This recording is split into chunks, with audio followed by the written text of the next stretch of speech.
Bonjour. Dans cette vidéo, nous allons vous présenter une petite formation sur la manette de programmation T-Bus. Le système T-Bus vous permet de contrôler entièrement un système d'irrigation automatique sans électricité. Deux éléments sont nécessaires. Premièrement, le bloc de programmation qui reste sur place est alimenté par une pile de 9 volts qu'il faut enlever à l'automne et changer au début de chaque saison. Ce bloc, c'est le réceptacle du programme qui donne les commandes aux vannes électriques selon votre programmation. Ces blocs sont disponibles en 1, 2, 4 et 6 zones. Par exemple, ici on a deux blocs, un pour la vanne maîtresse et l'autre de 2 zones pour les valves 1 et 2. Deuxième élément, la manette de programmation. On inscrit son programme dans la manette et on l'injecte au bloc.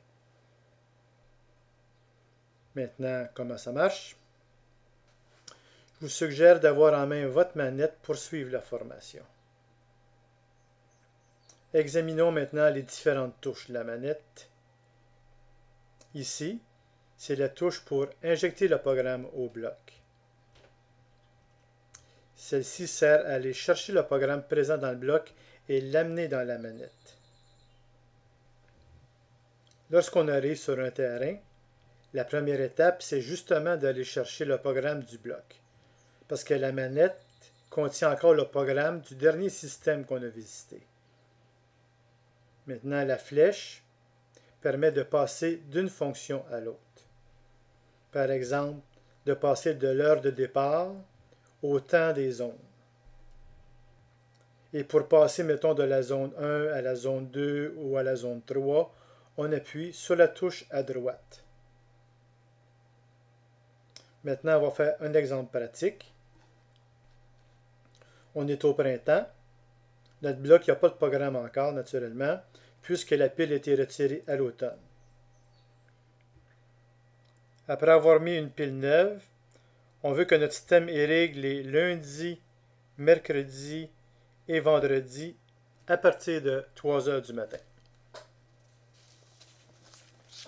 On veut aussi que la zone 1 irrigue 25 minutes, 15 minutes pour la 2 et 20 minutes pour la 3.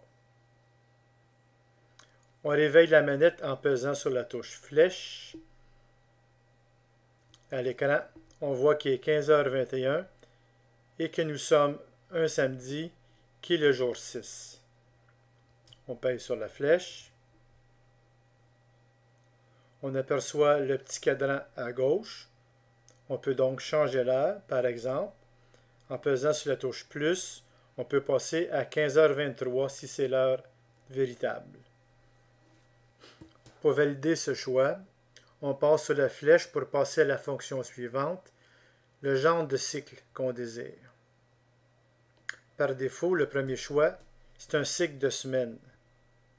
On pourrait choisir aussi les jours pairs du mois, les jours impairs du mois, et aussi les jours impairs incluant le 31 du mois.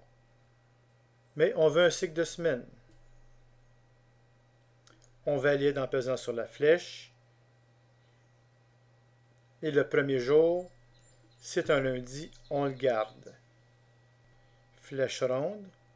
On arrive au jour 2, c'est le mardi.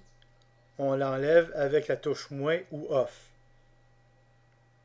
Et on fait le tour comme ça pour arriver à notre choix de départ, c'est-à-dire lundi, mercredi et vendredi.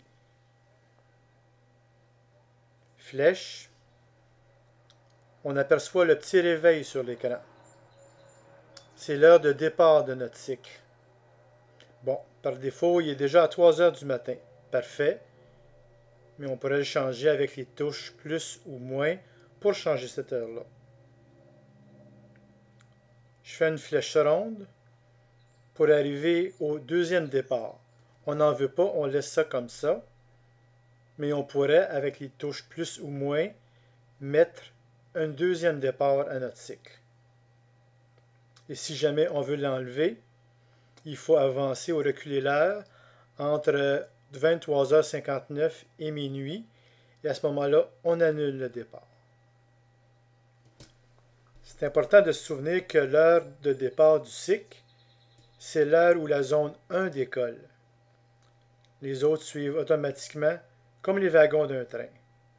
Donc, on part à 3 heures, et si, disons, la zone 1 fait 10 minutes, la 2 va partir automatiquement à 3h10, etc. Flèche. On aperçoit le petit sablier, c'est le temps des zones. Par défaut, on arrive sur l'écran de la zone 1 qui est à 12 minutes présentement. On en veut 25, on pèse sur le plus et on se rend à 25. Flèche ronde, on passe à la zone 2 et on fait des plus ou moins pour avoir notre 15 minutes. Flèche ronde, on passe à la 3 et on inscrit 20 minutes. Parfait, notre programme est complet. Il faut maintenant l'injecter au bloc. Go, on injecte. Un écran de confirmation nous dit que tout est OK. Notez que le programme est à ce moment-là dans le bloc et dans la manette. Si on fait des changements dans la manette, il faut les injecter encore dans le bloc. Si la transmission se fait mal, vous aurez alors cet écran. Nettoyez les embouts, rebranchez-vous, ça devrait fonctionner. Maintenant, les autres fonctions. Flèche. Vous voulez partir une zone manuellement, mais sans rien changer à votre programme déjà présent. On voit la petite main, ça c'est pour manuel, et la zone 1 qui est prête à décoller. Faites On et la zone va irriguer.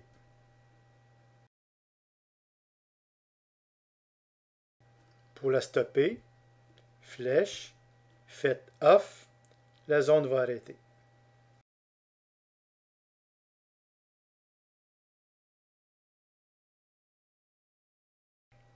Autre fonction, vous voulez faire un cycle complet maintenant. Donc la 1, la 2 et la 3 accumulez-le.